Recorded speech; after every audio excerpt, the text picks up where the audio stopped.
അഴിമതി വിരുദ്ധ യുദ്ധവീരനായിട്ട് അൻവറിനെ കാണുന്ന ചില ആളുകൾ നമ്മുടെ കൂട്ടത്തിലുണ്ട്. ഇപ്പോൾ അദ്ദേഹം അജിത് കുമാറിനെതിരെയോ അല്ലെങ്കിൽ പി ശശിക്കെതിരെയോ മലപ്പുറം എസ് പി ആയിരുന്ന സുവിദാസിനെതിരെയോ ഒക്കെ ഉന്നയിച്ചിരിക്കുന്ന ആരോപണങ്ങൾ അത് ശരിയാണോ തെറ്റാണോ എന്ന് നമുക്കറിഞ്ഞുകൂടാ. ചിലപ്പോൾ ശരിയാവാം, ചിലപ്പോൾ തെറ്റാവാം. ഇതിനൊക്കെ തെളിവുകളുണ്ടെന്നാണ് നിലമ്പൂർ MLA ആവർത്തിച്ച് പറയുന്നത്. എങ്കിൽ അദ്ദേഹം ചെയ്യേണ്ടത് എന്താ? ആ തെളിവുകൾ ഹാജരാക്കട്ടെ. ആദ്യമായി അദ്ദേഹത്തിന് ചെയ്യാവുന്നത് ഈ ADGPയുടെ ഭാര്യ കള്ളക്കടത്തുമായി ബന്ധമുള്ള 2 ആളുകളുമായി കോൺഫറൻസ് കോളിൽ സംസാരിക്കുന്നതിൻ്റെ ശബ്ദരേഖ അദ്ദേഹത്തിൻ്റെ പക്കലുണ്ടെന്ന് അദ്ദേഹം തന്നെ പറയുന്നു. എങ്കിൽ തെളിവുകളുടെ ആദ്യ ഗഡുവായി ഈ ശബ്ദരേഖ തന്നെ പുറത്തു വരട്ടെ. അപ്പോൾ ആളുകൾ അൻവറിനെ വിശ്വസിച്ചു തുടങ്ങും. അല്ലാതെ ഈ മിഥുനം സിനിമയിൽ ഒരു രംഗമുണ്ട്. അതായത് ഇന്നസെൻറ്റും ജഗതിയും നെടുമുടി വേണുവൊക്കെ ചേർന്ന് അവതരിപ്പിക്കുന്ന ഒരു രംഗമുണ്ട്. ഒരു ക്ഷുദ്രപ്രയോഗത്തെക്കുറിച്ചാണ് അവിടെ തർക്കം നടക്കുന്നത്. നെടുമുടി വേണുവാണ് ഈ ക്ഷുദ്രപ്രയോഗം കണ്ടുപിടിക്കാൻ വന്ന മന്ത്രവാദി. അദ്ദേഹം പറയുന്നത് ഈ തേങ്ങ ഇപ്പോൾ എറിഞ്ഞാൽ അത് പൊട്ടുന്നതോടുകൂടി ക്ഷുദ്രപ്രയോഗം നടത്തിയവൻ്റെ തല പൊട്ടിത്തെറിക്കുമെന്നാണ്. പക്ഷേ അത് തേങ്ങ എറിഞ്ഞ് പൊട്ടിക്കുന്നില്ല. ഇപ്പോൾ പൊട്ടിക്കും എന്ന് പറയുന്നതല്ലാതെ. ഇതുപോലെ ആവരുത് അൻവർ സാഹിബിൻ്റെ തെളിവുകൾ. അദ്ദേഹം കൈവശമുള്ള തെളിവുകൾ അത് പൊതുജന സമക്ഷം കൊണ്ടുവരട്ടെ, അല്ലെങ്കിൽ പോലീസിന് സമർപ്പിക്കട്ടെ. എന്നിട്ട് കാണാം പിന്നീട് എന്താണ് സംഭവിക്കുന്നതെന്ന്. അതുപോലെ തന്നെ ഈ ആരോപണങ്ങൾ ഉന്നയിക്കുന്ന കാര്യത്തിൽ അൻവർ സാഹിബിൻ്റെ റെക്കോർഡ് അത്ര ശുദ്ധമല്ല. അദ്ദേഹം നിയമസഭയിൽ പ്രതിപക്ഷ നേതാവ് VD സതീശനെതിരെ ഉന്നയിച്ച ഒരു ആരോപണത്തിൻ്റെ കഥ നമ്മളൊക്കെ ഓർക്കുന്നുണ്ടാവും. നമ്മുടെ കേരയിൽ പൊളിക്കുന്നതിന്, ആ പദ്ധതി തകർക്കുന്നതിന് കർണാടകയിലെ ചില IT ഭീമന്മാരിൽ നിന്ന്, അല്ലെങ്കിൽ ആ രംഗത്ത് പ്രവർത്തിക്കുന്ന വൻകിടക്കാരിൽ നിന്ന് 150 കോടി രൂപ കൈക്കൂലി വാങ്ങിച്ചു എന്നാണ് നിയമസഭയിൽ നടത്തിയ ഒരു പ്രസംഗത്തിൽ അൻവർ ആരോപിച്ചത്. അതായത് കേരയിൽ വന്നാൽ കേരളം IT വ്യവസായത്തിൻ്റെ ഒരു ഹബ്ബാവും. അതായിരുന്നു അന്ന് കേരളിൻ്റെ പിന്നിലെ ഒരു ഉദ്ദേശം. നമ്മളൊക്കെ വിചാരിച്ചത് ഈ തലശ്ശേരിയിലും കണ്ണൂരിലും കോഴിക്കോട്ടുമുള്ള ചില അമ്മച്ചിമാർക്ക് തിരുവനന്തപുരത്ത് അപ്പം കൊണ്ടുവന്ന് വിൽക്കാൻ വേണ്ടിയാണ് നമ്മൾ കേരയിൽ കൊണ്ടുവരുന്നത് എന്നായിരുന്നു. എന്നാൽ അത് മാത്രമായിരുന്നില്ല ലക്ഷ്യം. ഈ IT ഒരു ഹബ്ബാക്കി കേരളത്തെ മാറ്റുക എന്നുള്ളതും കൂടിയായിരുന്നു.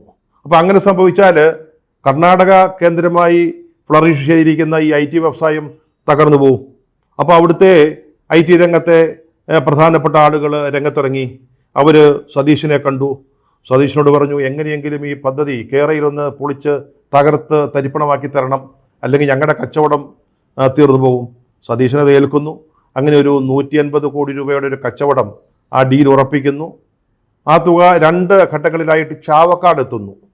ചാവക്കാട് വരെ ബാംഗ്ലൂരിൽ നിന്ന് വന്നത് ഈ റെഫ്രിജറേറ്റഡ് വാനുകളിലായി, മത്സ്യമൊക്കെ കേടുകൂടാതെ കൊണ്ടുപോകുന്ന ചില പ്രത്യേകതരം സംവിധാനമുള്ള വാഹനങ്ങളിലാണ്.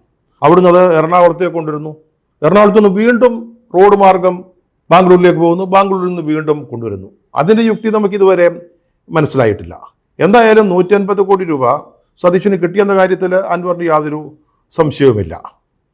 ഇപ്പോൾ അതിൻ്റെ സ്ഥിതി എന്താണ്, ആരോപണത്തിൻ്റെ അവസ്ഥ എന്താണെന്ന് നമുക്കറിയില്ല. ഒരു വിജിലൻസ് കേസ് രജിസ്റ്റർ ചെയ്തതായിട്ട് കേട്ടിരുന്നു. പക്ഷേ ആട് കിടന്നിടത്ത് ഒരു പൂട പോലുമില്ല എന്നുള്ളതാണ് ആ ആരോപണത്തിൻ്റെ അവസ്ഥ. ഇത് അതുപോലെ ആവരുത്. അന്ന് നിയമസഭയിലാണ് ഈ ആരോപണം ഉന്നയിച്ചത്. നിയമസഭയിൽ അംഗങ്ങൾക്ക്, മന്ത്രിക്കെതിരെയോ മറ്റംഗങ്ങൾക്കെതിരെയോ ആരോപണം ഉന്നയിക്കാനൊരു സ്വാതന്ത്ര്യമുണ്ട്. എന്തും പറയാം. അത് കോടതിയിൽ ചോദ്യം ചെയ്യാൻ പറ്റില്ല. പ്രിവിലേജ് എന്ന ഓമനപ്പേരിൽ അറിയപ്പെടുന്ന അംഗങ്ങൾക്കുള്ള ഒരു പ്രത്യേക അവകാശമാണിത്. അതുകൊണ്ട് VD സതീശന് കോടതിയെ സമീപിക്കാനോ മറ്റെന്തെങ്കിലും നടപടി സ്വീകരിക്കാനോ സാധിച്ചിട്ടില്ല. പക്ഷേ ഇത് വ്യത്യസ്തമാണ്. അതിനേക്കാൾ വലിയ ആരോപണമാണ്. അതുമാത്രമല്ല, നിയമസഭയ്ക്ക് പുറത്താണ് അൻവർ അത് ഉന്നയിച്ചിരിക്കുന്നത്. അതുകൊണ്ട് തന്നെ അതിന് വലിയ പ്രാധാന്യം കൈവരികയും ചെയ്യുന്നുണ്ട്. അവിടെയാണ് ഒരു പ്രധാന ചോദ്യം ഉയരുന്നത്. ഇവിടെ അൻവർ ഒറ്റയ്ക്കാണോ? അദ്ദേഹത്തിൻ്റെ പിന്നിൽ മറ്റാരെങ്കിലും ഉണ്ടോ? അൻവർ ഒറ്റയ്ക്ക് എടുത്താൽ പോകുന്ന ഒന്നല്ലിത്. കാരണം ഈ ആരോപണങ്ങളിലൂടെ പ്രതിസ്ഥാനത്ത് വന്നിരിക്കുന്നത് മുഖ്യമന്ത്രി അടക്കമുള്ള ആളുകളാണ്. അദ്ദേഹത്തിന് ഏറ്റവും പ്രിയപ്പെട്ട P ശശിയാണ്. അതുപോലെ തന്നെ സർക്കാർ ഒന്നടങ്കമാണ്, ആഭ്യന്തര വകുപ്പ് കൂട്ടത്തിൽ. അപ്പോൾ ഇത്തരത്തിലുള്ള ആരോപണങ്ങൾ ആരുടെയെങ്കിലും പിന്തുണ കൂടാതെ ഉന്നയിക്കാൻ അൻവർ തയ്യാറാവുകയില്ല. കാരണം അദ്ദേഹം ഒരു നല്ല കച്ചവടക്കാരനാണ്. എന്തെങ്കിലും ലാഭം കാണാതെ ഒന്നും ചെയ്യില്ല. ഒരു മന്ത്രിസ്ഥാനമൊക്കെ അദ്ദേഹത്തിൻ്റെ മനസ്സിലുണ്ടാവും. അപ്പോൾ ഇതിനെപ്പറ്റി നമ്മൾ കൂടുതൽ ചുഴിഞ്ഞ് ചിന്തിക്കുമ്പോൾ ഈ അൻവറിൻ്റെ പിന്നിൽ ആരെങ്കിലും ഉണ്ടോ എന്ന ഒരു വളരെ ശക്തമായ സംശയം ഉയരുകയാണ്.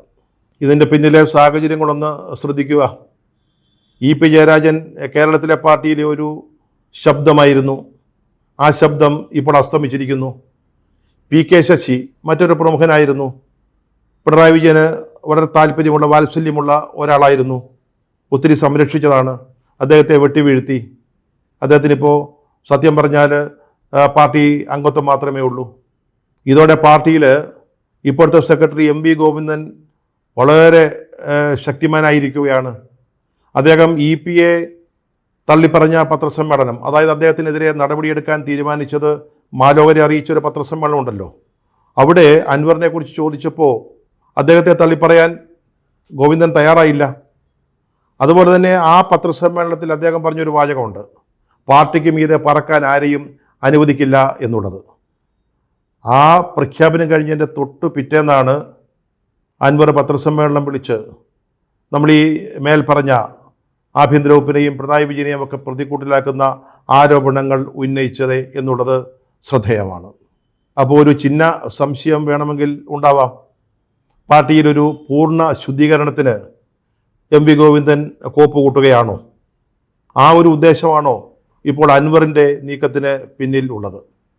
മറ്റൊരു സാധ്യത എന്ന് പറയുന്നത് സി പി എമ്മിനുള്ളിൽ ഒരു പുതിയ പവർ ഗ്രൂപ്പ് ശക്തി പ്രാപിച്ചു വരുന്നുണ്ടോ എന്നുള്ളതാണ്. നമുക്കറിയാം, കേരളത്തിലെ സി പി എമ്മിലെ സ്ഥിതി നോക്കുകയാണെങ്കിൽ അത്തരമൊന്ന് എന്തെങ്കിലും ഉണ്ടായേ പറ്റൂ.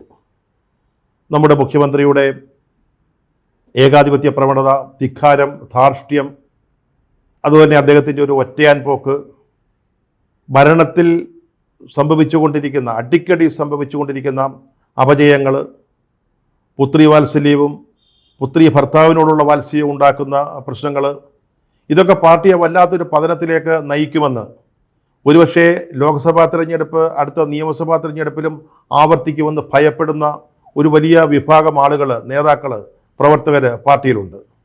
അവരുടെ ഒരു കൂട്ടായ്മ രൂപം കൊള്ളുന്നുണ്ടോ? അതിനൊരു സാധ്യതയുണ്ടോ? അവരാണോ ഇപ്പോൾ ഈ അൻവറിനെ മുൻനിർത്തി ഈ പോരാട്ടത്തിന് തുടക്കം കുറിച്ചിരിക്കുന്നത് എന്ന് നമുക്ക് സംശയിക്കാം. മറ്റൊരു സാധ്യത ഇതിൻ്റെ പിന്നിൽ പിണറായി വിജയൻ തന്നെ ആണോ എന്നുള്ളതാണ്. മകൻ്റെ സ്ഥാനത്ത് നിൽക്കുന്ന അൻവറിനെ അദ്ദേഹത്തിന് ചില കാര്യസാധ്യങ്ങൾക്ക് വേണ്ടി രംഗത്തിറക്കിയത് ആണോ? നമ്മൾ ശ്രദ്ധിക്കേണ്ട ഒരു പോയിൻ്റുണ്ട്. അതായത് അൻവർ പാർട്ടി അംഗമല്ല, അതുകൊണ്ട് അദ്ദേഹത്തിനെതിരെ നടപടി സാധ്യമല്ല. അതേസമയം അദ്ദേഹം സി പി എമ്മിൻ്റെ എം എൽ എ തന്നെയാണ്. സി പി എമ്മിൻ്റെ എം എൽ എ, ഭരണപക്ഷത്തെ ഒരു എം എൽ എ ഇത്തരം ഒരു ആരോപണം ഉന്നയിക്കുമ്പോൾ കിട്ടുന്ന പ്രാധാന്യം, ഗൗരവം ഇതിന് ലഭിക്കുകയും ചെയ്യും.